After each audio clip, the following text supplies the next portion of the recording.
So Johnny, can you explain what's happened today? Obviously the club's put on a day to come down and they've took donations for presents off a lot of people and purchased presents themselves, come down and give something back to the community by giving some presents to the kids and making the day really. I think all the lads were looking forward to doing. Yeah, there's been talked about all week and a lot of crap flying about it, so it's nice to get everyone together early, come down and give the kids some presents. It's like this time of year as well, isn't it? Because it's not great to spend time off at this time of year. Yeah, it's not ideal, is it, being in hospital just before Christmas, but hopefully there's so many presents being donated by the fans and stuff, so hopefully it'll make a few of their days. So Lewis, you're back at the hospital again today. What are you doing here today? We've turned up hopefully for loads of kids to turn up. We've got loads of presents for them. We just want to share the joy at it's our local hospital, so it's good that we're giving something back to the community because they're giving us. South Shields obviously helped Adam out when he had that injury.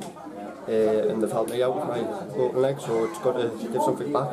I can't thank them enough for all the presents. I mean, you can see all the bags of presents there, so thanks very much to them. And yourself, how's the injury sort of progress going? It's progressing all right. It's doing what we thought it would. There's not much healing going on at the minute, but then again, it's only 2 weeks a day that I've done it.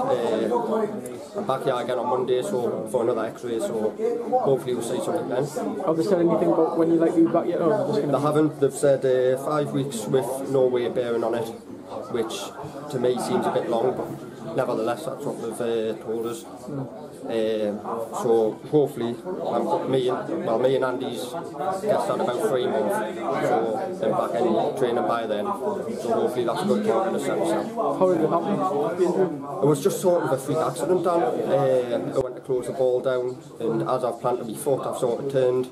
And my foot sort of stuck in the turf, and I've just heard a crack, so I went down and I knew straight away like something had happened, you know. But like I say, it was just a freak accident. I guess it was the worst possible time for it to happen as well. Yeah, exactly. I mean, I think I was just starting to come into my stride as a team. Obviously, we're in a great run, 19-0 now. So it's a horrible time for it to happen because I want to be part of this one, you know. But hopefully the lads can continue with that.